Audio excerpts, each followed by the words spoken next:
जंगल में एक चिड़िया रहा करती थी। किसी कारणवश उस जंगल में उसकी घोंसला पूरी तरह से तबाह हो गया। वह पूरी तरह से हताश हो गई। वह अपने जीवन से बुरी तरह से थक चुकी थी। एक दिन परेशान होकर वह जंगल के निकल गई और यह सोच रही थी कि भगवान ने मेरे साथ यह क्या किया। और एक पेड़ के पास जाकर वह बैठ गई और सोचने लगी, हे भगवान, मैं हार चुका हूँ।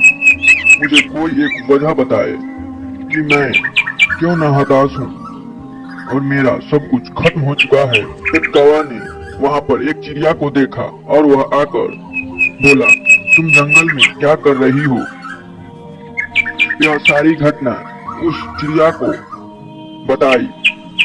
फिर उस चिड़िया ने उसे अपनी पर बीती एक बात बताई।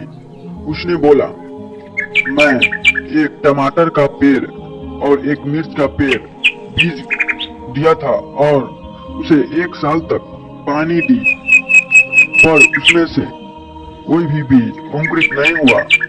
और फिर समय बीतता गया। फिर दूसरी साल तक हम हार नहीं माने और उसमें फिर से पानी दिए लगातार और फिर उसमें से टमाटर का पेड़ आ गया।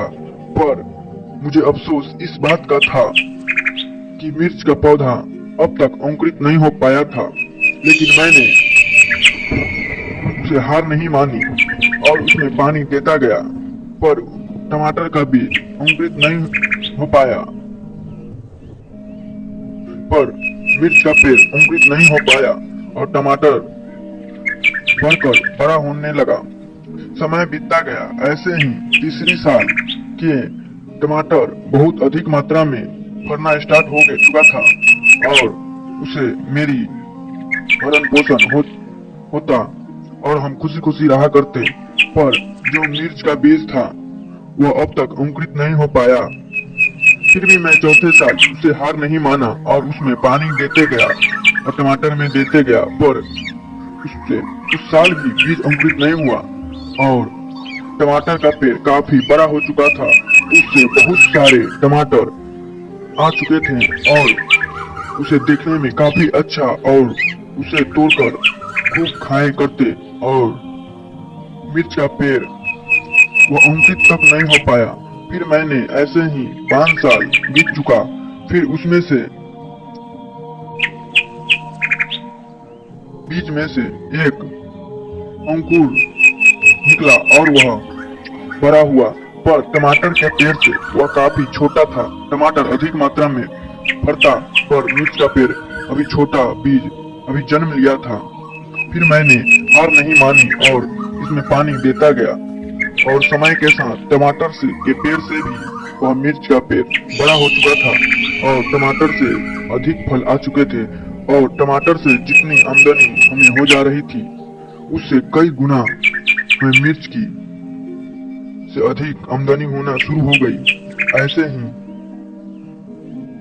तो हम इस बीज के लिए 5 साल इंतजार किए थे और इसका फल हमें टमाटर के फल से काफी अच्छा मिला।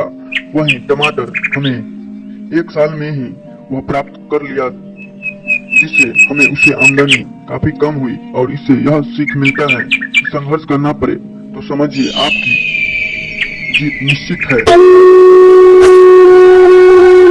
सुंदरी सोफे पर बैठकर सब्जी काट रही होती है, तभी अचानक उनमें से एक बैंगन सड़ा हुआ निकल जाता है। आजकल सब्जी कितनी महंगी आने लगी है और ये बैंगन भी सड़ा हुआ है। एक काम करती हूँ, इसका आधा भाग काट कर निकाल देती हूँ और आधा बना लूंगी। इससे पैसे की बचत भी हो जाएगी और सब्जी भी बन जाएगी। मैम साहब, सर्फ खत्म हो गया है, मैं कपड़े कैसे धोऊं? टोटली मैंने कल ही तो तुझे नया पैकेट खोल कर दिया था सर्फ का। इतनी सारी सर्फ इतनी जल्दी कैसे खत्म हो गए? लगता है तूने सारा सर्फ पानी में बहा दिया होगा। अब मैं तुझे सर्फ नाप कर दिया करूंगी।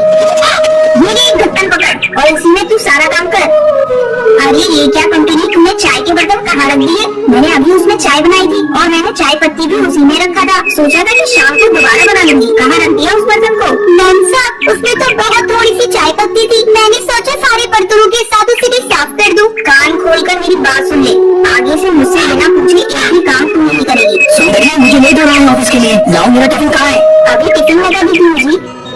अरे ये क्या, ये तो पड़ोस के दिए हुए समोसे हैं। क्या तुम ऐसे ही मुझे लंच में दोगी? अरे तो क्या हुआ जी, समोसे तो कितने अच्छे हैं, परसों के ही तो बने हुए हैं। और क्या हुआ, एक दिन के पैसे भी तो बचेंगे। तुम नहीं सुधरोगी सुंदरी। तभी किसी चीज की टूटने की आवाज आती है। अरे अब क्या तोड़ दिया टुनटुनी तुमने? अरे कुछ नहीं मैम साहब, वो मेरी रानी बिटिया से कब टूट गया है। अरे ये तेरी बेटी है या आफत है? एक काम कर, कल से तुम इसे मेरे यहाँ पर बिल्कुल मत लेकर आना। और हाँ, कब के पैसे तो मैं तेरी पगार से काट लूंगी। अरे मैम साहब मैं बहुत गरीब हूँ, महीने भर की पगार से ही तो किसी तरह मेरा घर चलता है और मेरे बाल बच्चों का पोषण होता है मैम साहब। वो सब मैं नहीं जानती, मैं तो पैसे तेरे ही पगार से काट लूंगी उस कब के।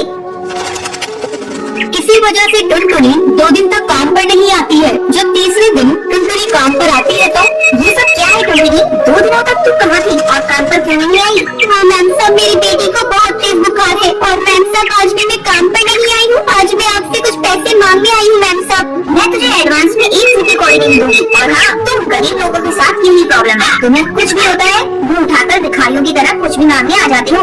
इतना बोलकर सुंदरी फोन पर अपनी सहेली से बात करने लगती है। अरे बबली क्या बताऊं, आजकल की नौकरानियों के भी बड़े नाटक है। जब देखो मासूम चेहरा बनाकर पैसे ऐंठने आ जाती हैं। कभी बेटा बीमार है तो कभी बेटी बीमार है। आज तो मैंने अपनी नौकरानी को काम से ही निकाल दिया। अच्छा तेरी नजर में एक अच्छी नौकरानी होगी तो बताना मुझे। सुंदरी की नजर दरवाजे पे खड़ी टुनटुनी पर पड़ती है। तभी से वो सर झुकाकर खड़ी थी। टुनटुनी तू अभी तक वहीं खड़ी है, तुमने सुना नहीं क्या? मैंने तुझे काम से निकाल दिया है।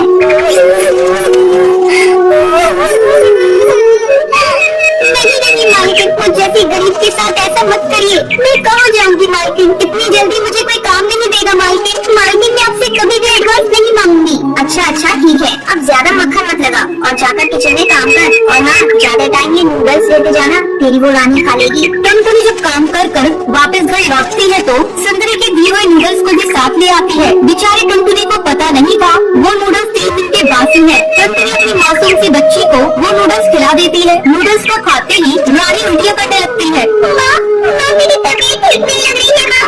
अरे रानी बेटा क्या हुआ, तू अचानक से उल्टियाँ क्यों करने लगी? ठहर जा बेटा, मैं तुझे भी अस्पताल लेकर चलती हूँ। टुनटुनी जल्दी से रानी को अस्पताल लेकर जाती है। अस्पताल पहुंचकर टुनटुनी को पता चलता है कि उसकी बेटी रानी की मौत हो चुकी है। अरे बहन जी, आपने उसे क्या खिलाया था? फूड पॉइजनिंग की वजह से उसकी मौत हुई है।